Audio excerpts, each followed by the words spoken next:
болды. Терапияда жазған жоқ ол кісі. Сұрадым, бір екі жыл болды, 2-3 жыл болды, анда-санда шығып кететіні бар дейді. Бірдеңе тиген кезде болады екен. Есек жемейді оны қазақта. Консультация жайттады маған, телефонмен ақ сөйлесе аламыз.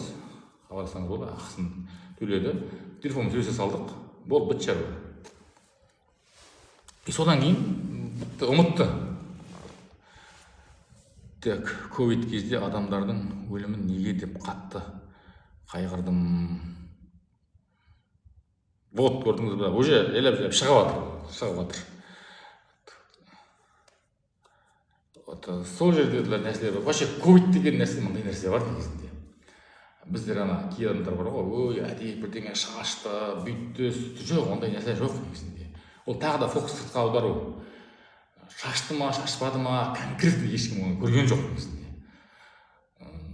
Бір мындай нәрсе бар, барып конкретно қолыңмен ұстап, көзіңді көрген ештеңе жоқ. Біреудің айтқандарын, немесе бір самолет кетіп жатады, самолеттің артында бір түтін шығып жатады, сол мынау шашып жатыр, ондай деген нәрсе жоқ. Рәктен самолеттердің бәрінде бар мысалы, рәктен самолеттердің бәрінде артынан шығады. Сондықтан